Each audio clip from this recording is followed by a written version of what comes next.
John Pompeo की, जो कि उस वक्त के वजीर खारजा थे, जनरल बाजवा के साथ तो लंबी लंबी टेलीफोन कॉल्स होती थी, ठीक है जी। और लेकिन इमरान खान गवर्नमेंट के साथ कुटी थी, अमेरिका की, अमेरिकी वजीर खारजा की, और मुकम्मल तौर पे फिर ये आए जी जी, ये सवाल पूछा जाता था कि जनाब बताएं, ठीक है ना। ये जो बाइडन, उसके बाद जो बाइडन की बात कर रहा हूं, पहले जॉन पोम्पियो ये वजीर खारजा थे ट्रंप के, और अभी तक विजिट नहीं हुआ था इमरान खान का। जब विजिट हो गया तो वहां ताल्लुकात ठीक हो गए, और अमेरिका, ट्रंप गवर्नमेंट और इमरान खान की गवर्नमेंट करीब आने लग गई। अब ये जो चीज है, यहीं पे धड़का लगा इनको कि ये तो बड़ा मसला गड़बड़ है, ये तो बराह रास्त हो गया।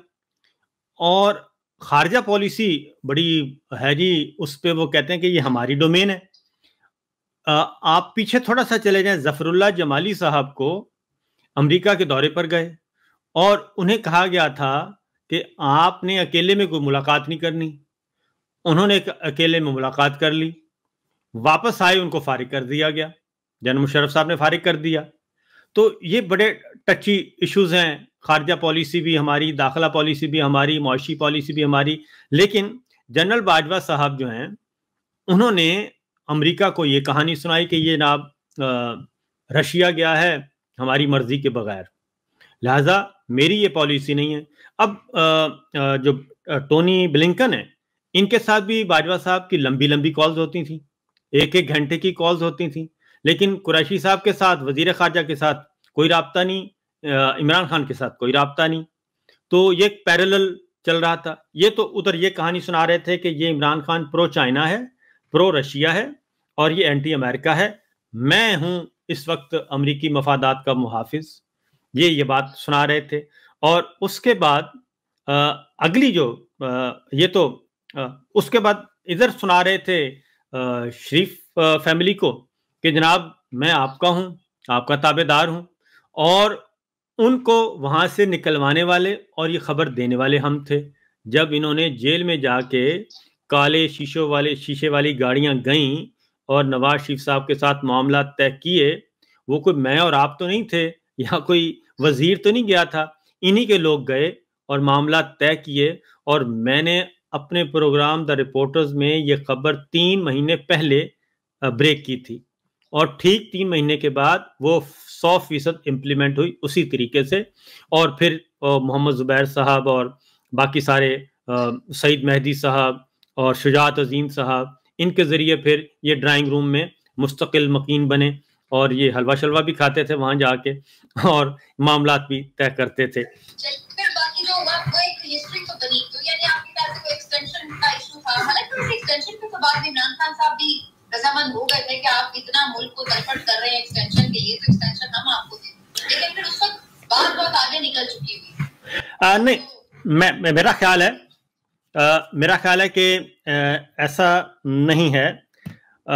अगर इमरान खान साहब की ये एक्सटेंशन अगर उन्होंने देनी होती तो फिर ये सारा खेल ही ना खेला जाता। ये अगेन एक कहानी बनाई गई, और वो कहानी ये थी कि इमरान खान जो है वो जनरल फैज़ को आर्मी चीफ बनाएगा। और ये बातें कौन बता रहा था, सोचने की बातें हैं ना, कि ये कौन बता रहा था और ये कौन फैला रहा था कि जनरल फैज़ को उसने आर्मी चीफ बनाना है, फिर 100 इंसदाद दहशतगर्दी की अदालतें आएंगी, फिर वो एक बेरहम किस्म का एहतसाब चलेगा। हाँ, वो ठीक है ना। तो ये सारी बातें कौन बता रहा था इनको, इनके साथ कौन राब्ते में था? तो इधर एक कहानी सुनाई जा रही थी, इधर दूसरी कहानी किसी को सुनाई जा रही थी। तो मकसद ये था कि मुझे कंटिन्यू करना है, और मैं कंटिन्यू करूं, मुझे एक टर्म और मिल जाए, और उसमें गुंजाइश मौजूद थी। तो यहाँ से सिलसिला शुरू हुआ, और इसी वजह से ये सारे का सारा खेल खराब। वरना मुईशत का कहा जाता है ना, मुईशत तो उस वक्त 6.2% थी और बहुत अच्छी चल रही थी, तो फिर तो ये काम नहीं होना चाहिए था। उसके बाद जो इकोनॉमी का हाल है वो अब तक अभी भी 1% पे नहीं गई। अच्छा, तो अब वहाँ पे आ जाते हैं, आपको फिर आप उम्रा के लिए गए, तो फिर आपने उम्रा अदा किया, उसके बाद फिर आप वापस नहीं आए, फिर आपने सोचा कि वहीं पे आगे अब जाए। नहीं, उसमें फिर वापस आने का कोई हालात नहीं, उसमें हुआ ये कि हम उम्रा कर रहे थे, और एक दिन मक्का मुकरमा में था, टीवी पे देखा और मुझे मैसेज आया कि आप ने ये खबर देखी? मैंने कहा कौन सी खबर? उन्होंने कहा जी आप पे मुकदमा हो गया। मैंने कहा मुझ पे मुकदमा हो गया, ये क्या हुआ? तो मैंने फौरन वो अपने यूट्यूब पे जाके ARY लगाया और उसके बाद मैंने फिर फोन किया। तो ये था कि मेरे पे और शहीद अरशद शरीफ पे पहली FIR हो गई और थोड़ी देर के बाद पता चला एक और हो गई, फिर 2 दिन बाद पता चला एक और हो गई।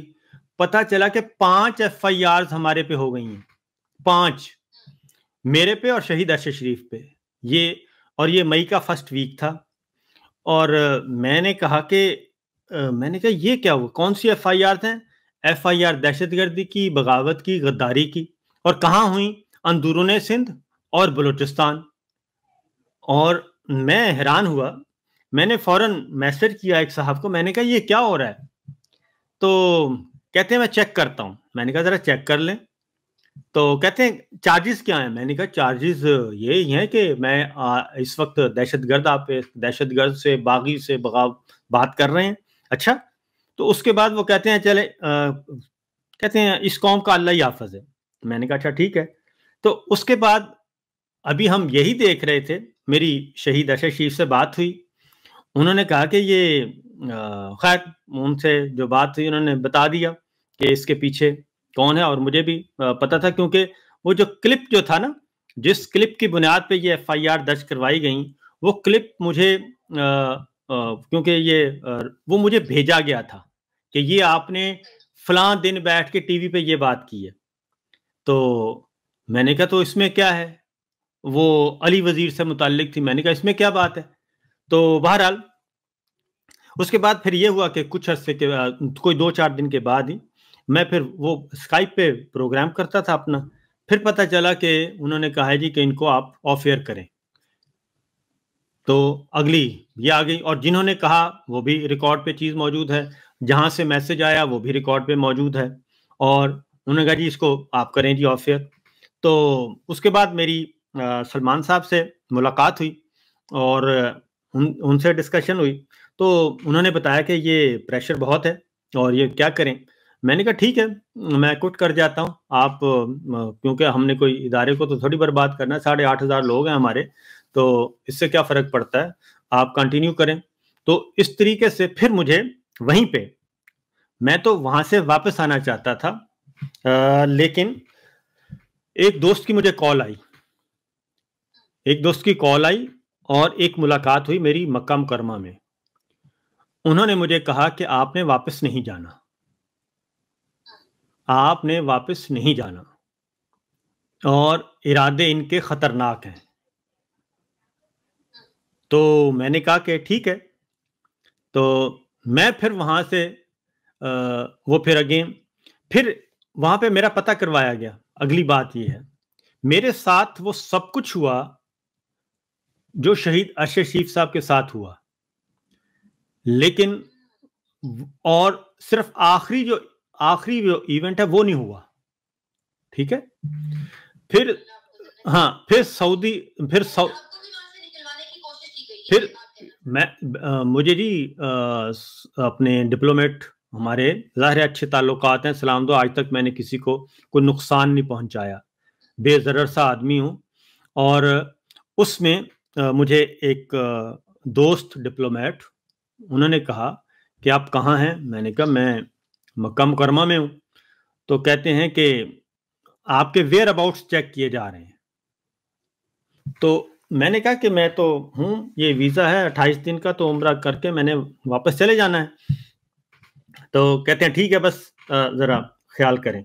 मैंने कहा ठीक है। मैंने खैर जो भी वो किया, तो मैं मामूल के मुताबिक मैं वहाँ से फिर मुझे पता चल गया। फिर इसी दौरान मुझे एक इंतहाई मोतबर दोस्त जो हैं उन्होंने बताया और एक इत्तेफाक से मुलाकात भी हो गई। तो उन्होंने सूरत हाल की संगीनी से आगाह किया। फिर उसके बाद मैं वहाँ से फ्लाई कर गया और उस दिन मेरे पास 2 टिकट थे, एक इस्लामाबाद का था और एक कहीं और का था। मैं इतना था मुझे कि ये होगा, और उसके बाद मैं बजाय अब मैं एक बात बताऊं, उसमें मैं अपने आप को बिल्कुल कोई क्रेडिट नहीं देता, ये अल्लाह ताला का एक खास करम हुआ है मुझ पे। बिल्कुल इसमें मेरी, इसमें कोई चालाकी नहीं, कोई कुछ नहीं। अल्लाह ताला ने एक रास्ता दिखाते गए और मुझे वो सूरह कुरैश की फैमिली भी आपके साथ ही थी, आपको वो भी कोई दुश्वारी नहीं हुई कि फैमिली तो आपके साथ ही थी ना? जी हाँ। उसके बाद मैं जी वहां पे ये हुआ और उसके बाद मैं फ्लाई कर गया। उसके बाद मेरा दुबई मुझे चेक किया गया, दुबई में चेक किया गया और दुबई से मुझे कॉल आई कि, और मुझे एक और दोस्त की बहुत इस्लामाबाद नहीं सॉरी लाहौर से, आपके शहर से मुझे एक दोस्त की कॉल आई और उन्होंने कहा कि साबिर भाई आप किधर हैं? मैंने कहा कि मैं खैरियत है। उन्होंने कहा कि जहां भी हैं तो आपका पूछा जा रहा है और आपको दुबई में चेक किया जा रहा है। तो मैंने कहा चलें, मैंने कहा ठीक, मैंने कहा मैं बहरहाल मैंने कहा ठीक है। उसने कहा कि बहरहाल बस आप ख्याल रखें अपना। तो जी अलर्ट मिल गया। उसके बाद फिर हुआ ये कि इस दौरान, ये तो मैंने सिर्फ एक बता रहा हूँ, बहुत ये सारा कुछ होता गया। फिर उसके बाद फिर आया जी वो एक और वाकया हो गया, आपका कोयटा वाला वाकया हुआ, जो हेलीकॉप्टर, जो हमारे कोर कमांडर थे ना सरफराज साहब, नहीं लेफ्टिनेंट जनरल कोर कमांडर, वो जब हादसा हुआ तो उसमें भी मेरे खिलाफ FIR कर दी गई। FIA पता चला, मैंने कहा ये अजीब बात है, एक और FIR हो गई। और उसके बाद इसी दौरान शहीद अरशद शरीफ, मैंने बहुत कोशिश की कि मैं उनको कर सकूं। फिर इस दौरान मेरी एक मैंने बहुत किया, मैंने बहुत कोशिश की, मैंने वो नहीं, राजी नहीं हो रहे थे। और ये उन्होंने कहा कि साबिर भाई देखते हैं, बस वो कहते थे मैं देखता हूँ। फिर उन्होंने कहा मेरे पास कोई वीज़ा नहीं। मैंने कहा आप वीज़ा अप्लाई कर दें, 4-6 हफ्ते में वीज़ा लग जाएगा, उसमें क्या है। फिर मेरी एक अपीयरेंस हुई, ये ऑन द रिकॉर्ड है, सेनेट की कायमा कमेटी, उसमें इमरान रियाज और शहीद अरशद शरीफ मौजूद थे और उसमें मैंने सारी सूरत हाल ऑन द रिकॉर्ड बताई, इन दोनों दोस्तों को बताई। मैंने कहा कि मेहरबानी करें, आप इसको नॉर्मल ले रहे हैं, ये नॉर्मल सिचुएशन नहीं है, ये बड़ा गदर मचने वाला है, अभी तो आपने कुछ देखा ही नहीं, और इसलिए आप भी खतरे में हैं, तो लिहाजा आप कोशिश करें। ये इमरान रियाज भी मौजूद, तो मैंने जो सेनेट की कायमा, उसमें इरफान सिद्दीकी साहब भी थे, तो इरफान सिद्दीकी साहब को भी मैंने ये कहा, मैंने कहा कि क्योंकि उस दिन वो थे, जी जी जी जी जी जी जी जी उस वक्त सारे हयात थे, शहीद अरशद शरीफ भी हयात थे, ये अक्टूबर से पहले की बात कर रहा हूँ मैं। तो उस वक्त इनको भी मैं तो बताता रहा हूँ और ये सारी चीजें से आगाह करता हूँ। लेकिन हाँ, उसके बाद फिर मैं यूके, और यूके, बल्कि मैं आपको बताऊं, खैर मैं यूके में था और वहीं पे मुझे ये इत्तला मिली। उसके बाद फिर ये हुआ कि मुझे बाकायदा तौर पर आपके एक दोस्त भाई जिसके साथ काम किए इतने साल और मुसलसल, जाहिर है आप लोग का अलग ही रिश्ता, और फिर ऊपर से आप दियारे गैर में बैठे हुए अकेले हैं और ये खबर आई है आपके पास, तो क्या उस वक्त आपकी कैफियत थी और कितनी नाकाबिल यकीन बात थी कि ये ऐसा भी हो सकता है? क्योंकि वो तो उस वक्त बाहर निकल चुके हुए थे, अगरचे वो एक महफूज मुल्क में तो नहीं थे, लेकिन फिर भी एक जहन में चीज थी कि वो अब निकल चुके हैं तो शायद अब उनके लिए कुछ इस तरह की खतरात ना हो। ये क्या आपको क्या उसके बारे में फीलिंग थी कि ये क्या हो गया, कैसे हो गया? मुझे अगर वो हल्का सा भी बता देते ना कि वो केनिया में, तो यकीन जाने के जिस जैसा भी होता मैंने वहां से हमने निकाल लेना था। मुझे उन्होंने ये इन्फॉर्मेशन शेयर नहीं की। मेरी बात होती थी हर दूसरे दिन, हर रोज बात होती थी और आपस में गपशप होती थी, लेकिन उन्होंने पहले दिन ही उन्होंने बता दिया कि साबिर भाई मैं जहां भी हूं बस मैं ठीक हूं। मैंने कहा ठीक है। तो मैंने कभी दोबारा उनसे नहीं पूछा, यहां तक के फिर वो जब उधर थे तो उस वक्त भी एक एफर्ट हुई और केनिया में भी, और उन्हें वो थ्रू हो गए ब्रिटिश हाई कमीशन इस्लामाबाद, और फिर उन्होंने राब्ता किया कि हमारा अरशद शरीफ से राब्ता नहीं हो रहा तो उनको कन्वे करना है वीज़ा प्रोसेस स्टार्ट करने का। और उसमें लंदन से एक कोशिश हुई थी और वो कोशिश कामयाब हो सकती थी। तो मैंने फिर शहीद अरशद शरीफ को बताया, मैंने कहा कि इस तरीके से हो गया तो आपका नंबर मैं दे रहा हूँ। कहते हैं ठीक है। वो बहुत क्लोजेस्ट डेज थे वो वाले, ठीक है जी। और वो वहां से निकलना भी चाहते थे।